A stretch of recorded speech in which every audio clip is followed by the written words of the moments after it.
Hey y'all, Joe here from Southern Coast of Cooking coming at you today.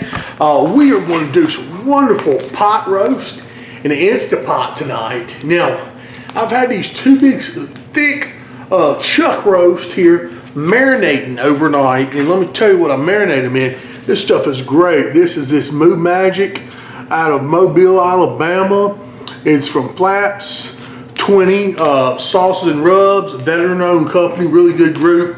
But anyway, I've been buying that for a while now. I use it for my beef and it helps tenderize, and I just kind of vacuum sealed this off a little baggie. Now I'm gonna get this off over here on this tray, so let this dry while we put some rubs on. So we got the roast out, we're gonna simply season them with just a couple things. I've got this Sure Shot Sid's gunpowder seasoning. Absolutely amazing on beef or anything like that. This is gonna give some great flavor. I'm gonna go over with this. All right, that. Then I've got just a little bit of, here, a little bit of just kind of your kosher salt. All right, not much, because I already got that Sure Shot Sid's got some salt in it.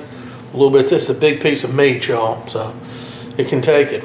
Then go with some coarse ground black pepper. Okay, put that down on there.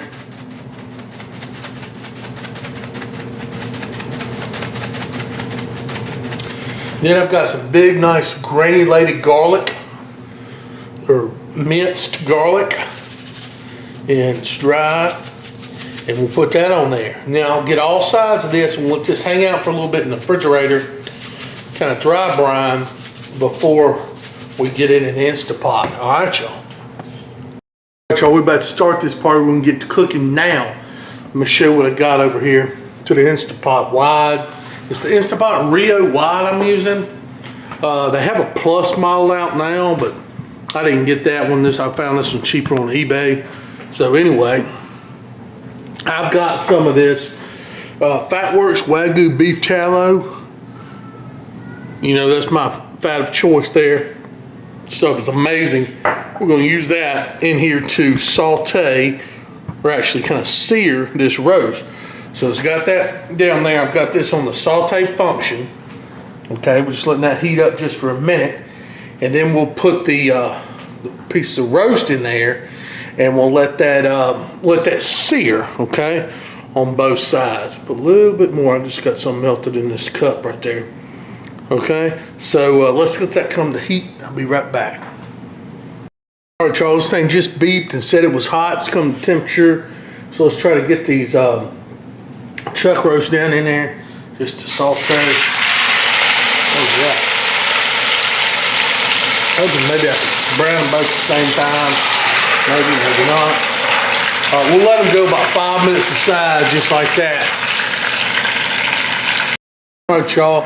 This thing's really rocking and rolling. I think about 4 minutes is gonna be good enough. Let's take a look at it. Let's see, yeah. A little sear on there. Flipped over. Okay. Do about another 4 minutes on that side. All right, y'all, I think we've sauteed good enough on both sides. I'm gonna take these out for a second. We're gonna saute down some of the other ingredients. Y'all, still smoking hot, as you can see. I've got a chopped onion over here. Put that off, throw that off in there. We'll take saute just a bit.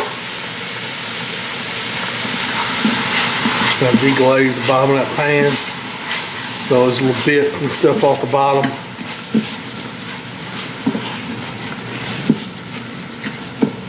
Now this would be a good time if you had a little bit of a red wine if you want to put in there, or if you perhaps you wanted to add some tomato or something like that, you could do that for sure. But I want you to saute these onions down just a bit, okay? All right, y'all, I think I've got these onions down cooked pretty well. Got the water out of them and stuff like that. Okay, next thing we're gonna do, I have got, actually, what I wanna do is, let's put in some garlic. I got some fresh whole garlic right there. It's always gonna be good. Let's just pretend it mix. That's gonna bring out some wonderful flavor, smell, stuff like that. Saute that garlic just a little bit on high heat.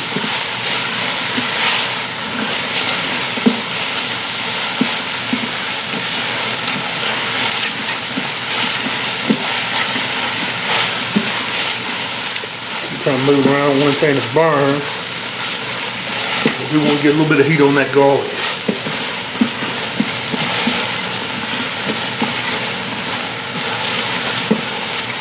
Alright, I've got a little bit of this Worcestershire sauce that is right here. W sauce. It'll be a good little flavor enhancer right there.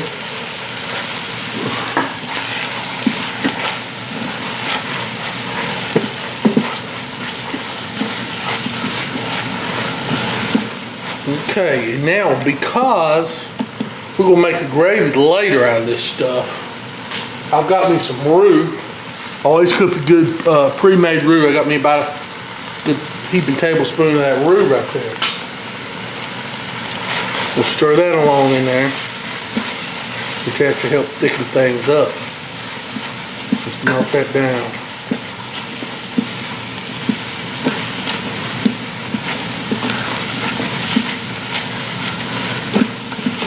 You gotta be careful once you add that because there's only one heat setting for this, and that's high heat. You don't want to burn that roux.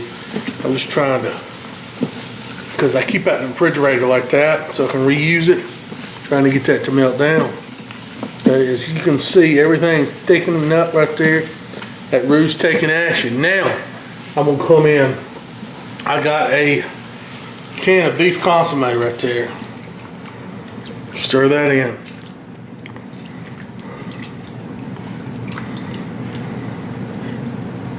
Let's steal that piece of roux just hadn't gotten. That's fine. Also got a couple cans of beef and mushroom soup. That in there. Just kind of stir that around. Bring that up to temp. And we'll go from there. We'll see what we're looking like as far as thickness and everything like that here in just a minute. These roasts are gonna let off a lot more juice too, y'all.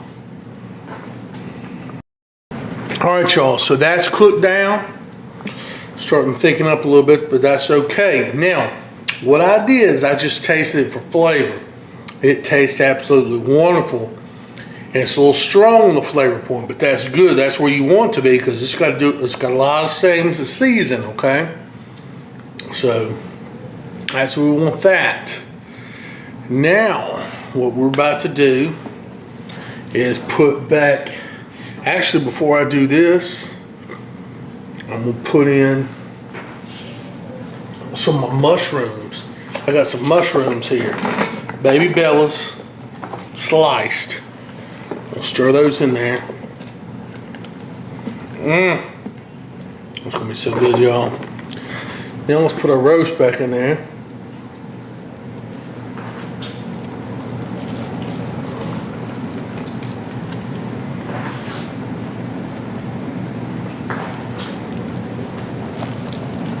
Okay. And last but not least, I'm gonna turn this off now because I don't want to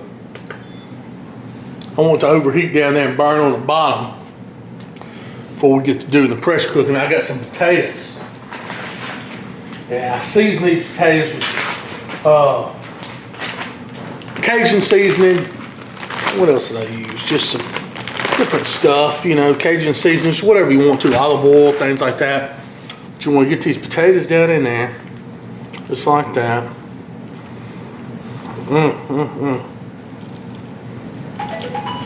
A lot of good food right there going on, y'all. I'm gonna smash as many in here as I can without overflowing this bad boy. You don't want to do that, for sure. Okay. So that looks about like a safe number. Now we're gonna put the lid on this thing. We're gonna get it to pressure cook for about 90 minutes. Okay, 80, 90 minutes. y'all, so I set it to pressure cook and then set the timer on 1:20 minutes. It's on right now, it's just preheating. I'll come back to you once it gets heated up. And also, remember to seal my little tab up there. All right, y'all, we're letting the pressure out right now. It's done cooking. I can't wait to see what this is like. Man, it smells wonderful. You can smell those onions, you can smell the mushrooms, all that beefy flavor. So we'll just let it totally depressurize here. We'll open it up here in just a second. All right, here we go. Let's take a look. Woo-wee. Look at that. Man, oh man. I'm gonna take this lid over here and just rinse it off. But y'all watch that. Good looking stuff there. For sure. I'll get that lid in a minute. So let's just see what we're dealing with here. We got, potatoes are nice. Let's look at that roast and see how, oh my gosh. Look how tender. Let me zoom y'all in here just a little bit and see how tender I'm talking about that roast is. Ooh-wee. Look at that, just straight pull apart. Roast and potatoes, all that goodness. Look at that, just busting apart. All right, I'm gonna fix a plate, we'll taste it, and we'll see how it is.